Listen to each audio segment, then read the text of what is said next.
talo sa nakaraang weekly task, walang weekly budget at tipid ang food supplies ng housemates. Grabe, triste rin. Isang konti maliit na dapat maraming tubo. Kahit kaunti ang pagkain, salo-salo pa rin ang housemates. Pero magkaisa pa kaya sila sa pagpapatuloy ng kanilang gender wars task?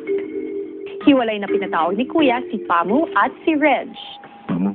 O Kuya? Reg, Kuya, pinatawag kita dahil meron ako importanteng sasabihin sa'yo. Una sa lahat, alam mo ba kung ano yung prank? prank yung...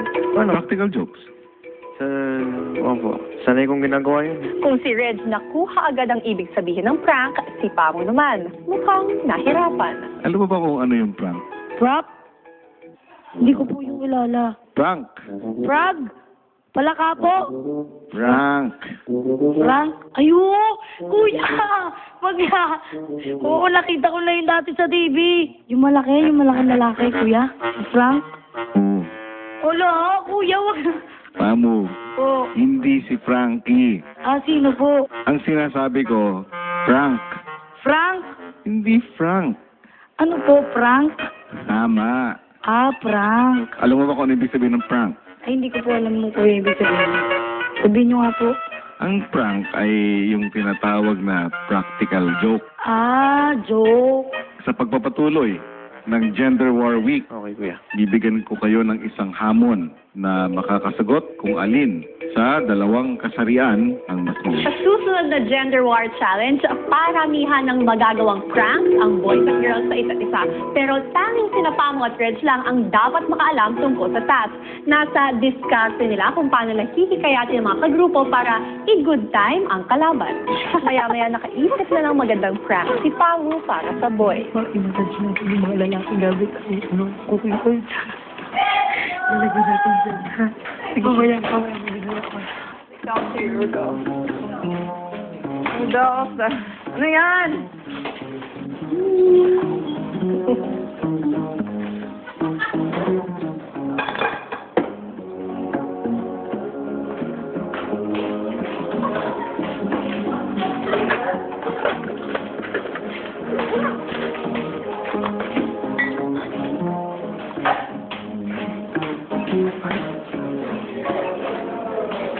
Kamay. Kung si Pamu may naisip ng prank, si Reg pasimula pa lang. Hindi, may ganun talaga. Pero ang alam ko, inaano talaga yun. Amasan. Ang nakitang target ni Pamu ay walang iba kundi si Unad. Yoko na. Never mind. Ay, handa na. Nakagato nga ako. Hindi, gusto ko lalagyan ko na rin oil. Ano yan? Di ba ito yung pinumasage sa amin? Hindi yan. Hindi ba to? Oil kaya to. Hindi yan. Di ba it's for massage? Kahit walang langis, pwede na. Mas maganda may langis. Oo, meron ako dito.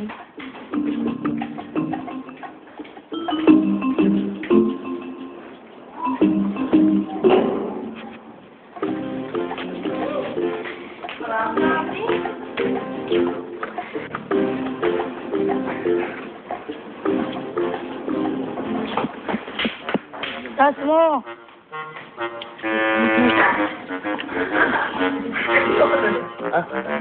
Petroleum jelly yan. Supuan mo na gusto mong magmasahe. Wala lang. Tas. Test mo ba yan? Aba? Ito yung test mo. Ano pa? Tangi. Agad. Gusto din pala. Kanya akong konti. Bigyan mo. Si Reg naamoy ang kakaibang oil ni Pamu. Ba't may suka? May suka. Hindi naman. Basta yung petroleum. Ilagyan niya natin ng ano, ng tikasin. Wala. Lagyan nyo ng suka. Hindi. Ano ba yan? Bakit may suka? Ayun o, obvious masyado ang separation ng oil at saka ng homogeneous and heterogeneous mixture.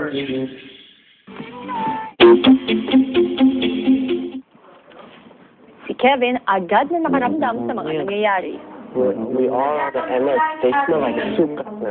That's really a pretty good prank. Oh, yeah, that's fine. That was No, it's not. I use it on my lips so many times right now. While they're very defensive. Be aware. Something else, man. remember. It's already ongoing. Well, that's already 2 down. Si Unad, walang kamalay-malay na nabiktima na siya ng prank ng mga girls. You feel the love in our heart. Coming from the brain. I feel the love. Sleeping with your brain and nerves. Pakiramdam ko meron ng a prank. I kind of put the pieces together that, you know, we are in a gender war, so, you know, I feel like something's fishy. It smells like, you know, that looks like a prank. Ang boys, nagsimula ng magplano. Siguro meron ng sikatan si Pamo and si Reg to prank the girls and to prank the boys. Oh? Just go. Thinking. Iniisip lang. Okay.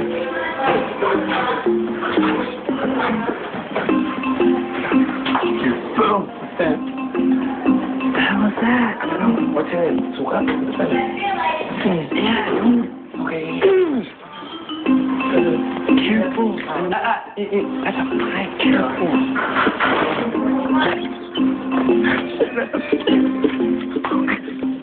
Sa kwarto, pinag-usapan ng boys ang kanilang plano. Pero dahil nasa kwarto si Lynn, It's hard for highfalutin. So speak it really fast like this. Highfalutin words. I don't know. How much of that? Oh, but So what do you know? You know, Reg. Yeah, Reg. Lynn, mag-ingat lang kayo sa lalaki kasi may task. Parang naramdaman ko may task. Parang nga na ito siya. I'm here, my best friend. Which one's for you?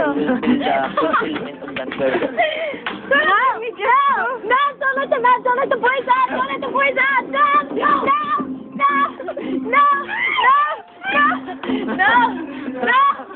What? Why are you ready for me? Sandali lang. Ay, nagkabulutuhan. Oh, what's that?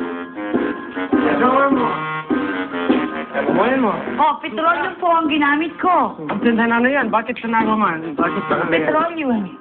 Ano ba yan? Bakit may suka? Ayun o, obvious masyado ang separation ng oil at saka ng homogeneous and heterogeneous mixture. Let us see. Hindi po nagmimix ang oil at ang suka. Obvious po na may hina. Oh, walang sandali lang, hindi mo pwede hawakin. Hindi mo pwede hawakin. Kuya, ginamit ko ba to? Hindi. I use it or no? May suka po, ebidensya. Nakalagay po ito. Nakalagay ito. Sige. Bakit nagpapalik ka? Tinatanong lang, sandali lang, ito ha. Tinatanong namin kanina, bakit may suka sa petroleum jelly? Dininay ninyo. Bakit nyo dininay? Panication. Bakit nyo dininay? Oh, ba't hindi mo masagot? Wala po itong naglalaman. Okay. Number 2, second evidence. Oh, ayun o. Sandali lang. Oh, ano yan? Tulo-tulo.